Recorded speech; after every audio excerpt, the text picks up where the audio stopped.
Yun. So what's up guys? I'm Ralph Ignacio of Peak Motors Jose Abad Santos branch. And for today's video guys, pag-usapan naman natin yung subcompact SUV na meron tayo, which is ang 2025 X-Force GT. So yun guys, bakit nga ba X-Force ang kukunin natin, no? So, tara guys, samahan nyo ako. Reviewin natin to X-Force GT natin, which is yung test drive unit natin. So, meron tayong test drive na X-Force at Destinator, Expander, Mirage G4, tsaka Montero. So, sa mga gusto mag-test drive, meron tayo niyan. So, tara, samahan nyo ako guys kung bakit nga ba X-Force GT ang bibilin natin guys na subcompact SUV. At meron tong rate na 5-star sa ASEAN NCAP na rating. 5-star Di biro yun yung 5-star na rating guys. So tara guys, samahan nyo ako, reviewin natin tong X-Force GT na 2025 year model na kulay white. Let's go!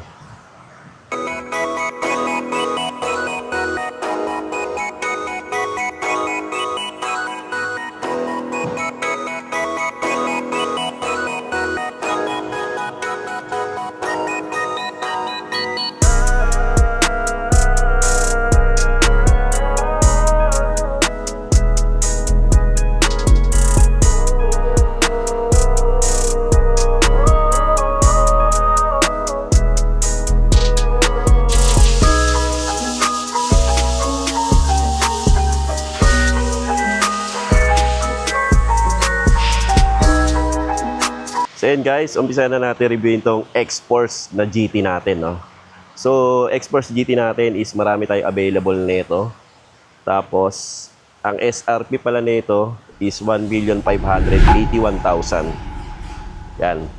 Tapos, ang discount pala nito is 300,000 for cash and bank PO transaction.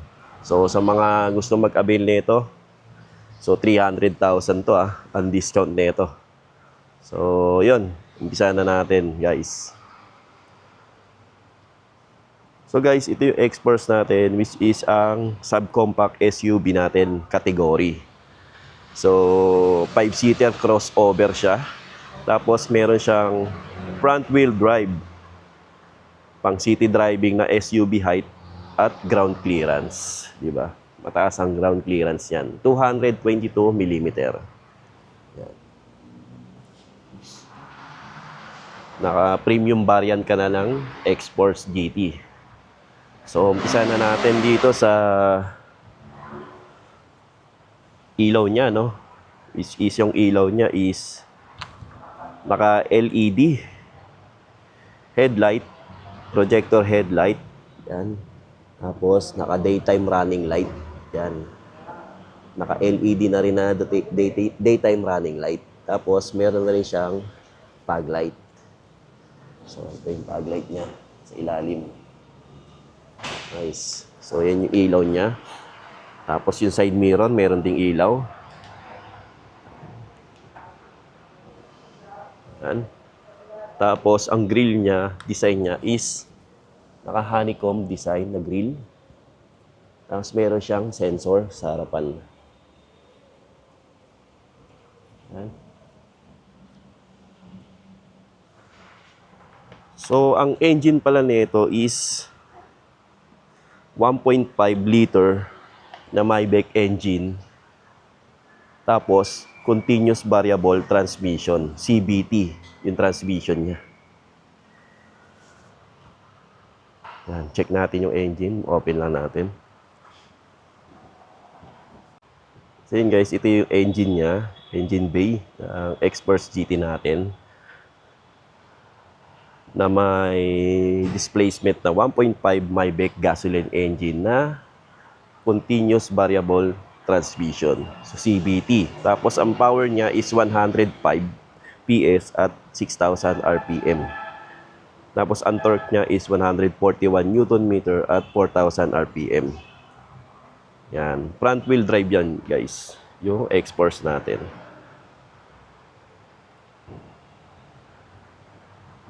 So, dito naman tayo sa tires niya, no? Naka 18-inch alloy wheels siya, no? Na two-tone. Tapos, may ground clearance na 222 mm. Ground clearance yan. Then, ang suspension niya, front suspension is naka MacPherson strap with coil spring and stabilizer. Tapos yung rear suspension natin is naka torsion beam rigid. Yan. So, dito naman tayo sa side mirror, no? Side mirror niya is naka black side mirror with LED turning signal light. Tapos yung roof niya is black. Yan. Then, dito sa door handle niya is naka keyless operating system.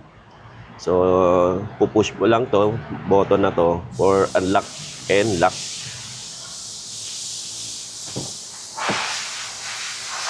Then dito sa door side natin is naka plastic, tapos may melange na ano dito, design, yung parang tela na kulay silver or ganyang kulay. Tapos control ng windows natin, side mirrors, nandito na rin. Tapos meron siyang parang beige or gold na ano dito. Then mapapansin nyo dito is may ambient lighting. Ayan. Dito sa doors and dashboard natin. Ayan. Tapos naka Yamaha speaker na rin siya. Equip na rin ng Yamaha speaker itong X-Force natin. Ayan. Meron din dito sa side Yamaha speakers.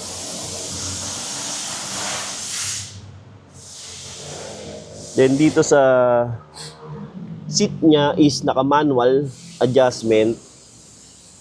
Then naka leather seat with heat guard siya. Then dito sa steering wheel natin is naka 3-spoke leather wrap steering wheel, tilt and telescopic adjustment.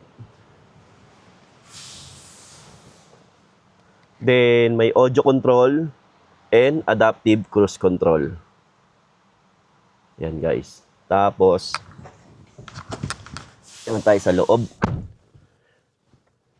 Tapos naka 8-inch na instrument meter cluster na digital. So dito pwede mong option na palitan yung display type mo. Yan, dalawa. Yan, digital na yan, ganyan display. Yan, display. Makikita mo yung unit mo dyan, no? Tapos pwede rin yung display unit na ganito. Yan. Tapos dito makikita yung mga settings ng ano, tire pressure monitoring. Yan. Pop-up notification, ambient lighting, tailgate, yan. Set reminder. Yan. Tapos meron siyang 12.3 na infotainment system na Apple CarPlay and Android Auto. Yan. Yan. Tapos ito yung sinasabi ko kanina, yung ambient lighting. Yan. Meron tayong 4 na option. Set natin, tingnan natin. Yan, ambient lighting. Yan. Mag-iiba kulay. Off mo. Yung brightness pala niya. Yan. Tapos menu. Settings. Tapos dito yung mga settings niya. Wallpaper. Display. Yan. Tapos naka wireless charging yan. Meron na rin siyang wireless charging. Tapos naka dual zone auto climate control siya tayo sa aircon. So meron na rin siyang Nano X para na Dioda Nano X para na purify niya yung loob. Matatanggal niya yung mga amoy, dumi. Yan. Max Cool. Yan. Ito yung control ng aircon natin. Tapos meron tayong drive mode na 4, which is the normal, wet, gravel, and mud. So, dito rin makikita sa entertainment system natin. Yan. Tapos CVT transmission. Tapos electronic parking brake and brake auto hold. Tapos makikita mo yung interior niya sa loob is black. Yan, black yung interior niya.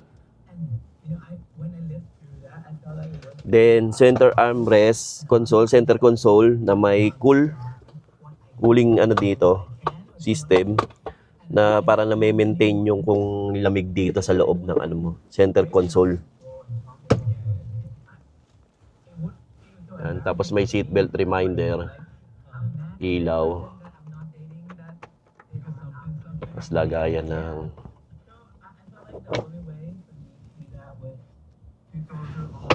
shades, tapos yan, mirror, yan, yung ilaw.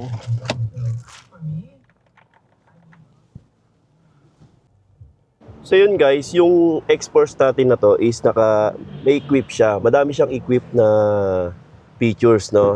Meron siyang leading car departure notification, forward collision mitigation, adaptive cruise control, dito na nakalagay yung control niya. So, blind spot warning, rear cross traffic alert, parking sensor yung nasa likod, active stability control, traction control, terrain control, tapos airbags, active yaw control. Tapos yung airbag natin is 6 airbag. So, driver side, passenger side, and side and curtain. Yan, meron din siya. So, yun guys, yung features nitong X-Force natin. Tapos dito naman tayo sa second row.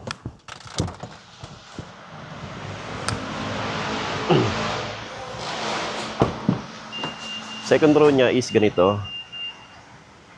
Naka 60-40 folding.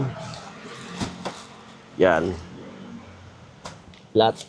Tapos meron siyang center armrest with cup holder yan. Mo lang to. Yan, popold yan, gitna. Yan.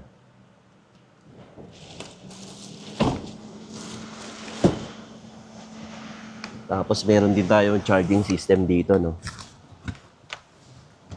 Dito may kita nyo. Yan. USB Type A, Type C. Tapos aircon, control na aircon. Aircon vent. Yan.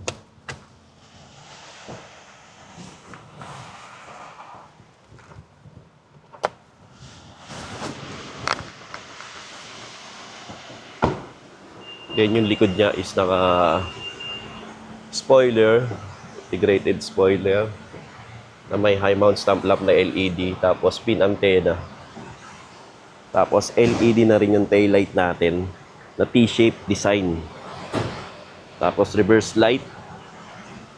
Tapos equip na rin siya ng 4-eye backup sensor.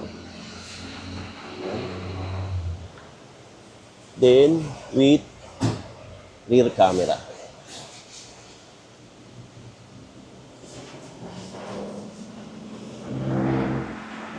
Then yung natin is power tailgate. So, subukan natin guys.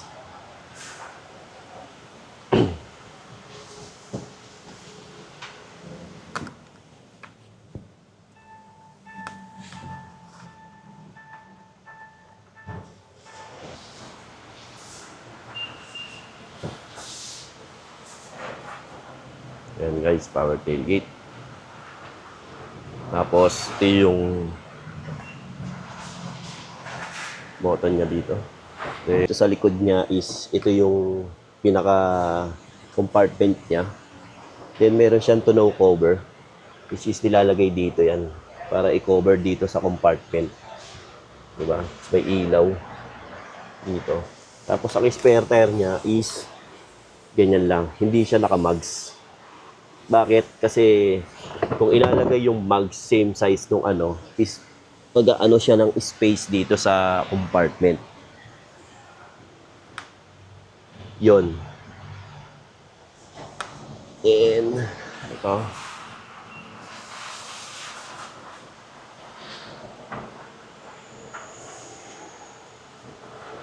So yan guys, yung X-Force natin na GT variant.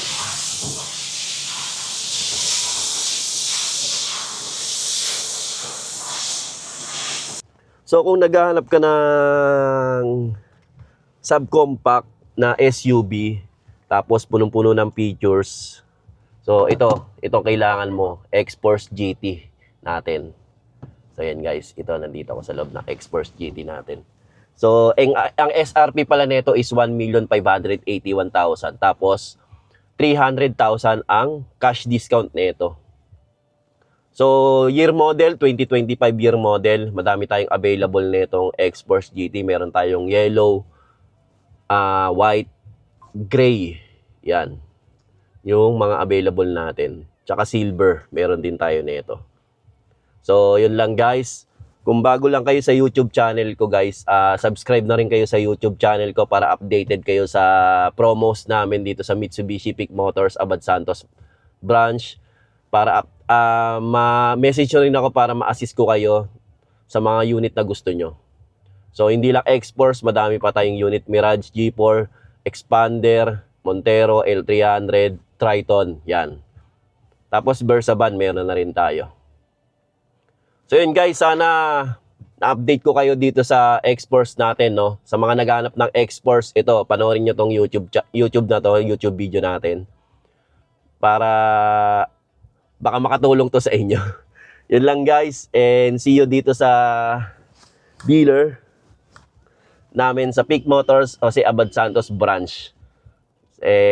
Yun lang guys, kita-kits dito sa dealer. Bye guys.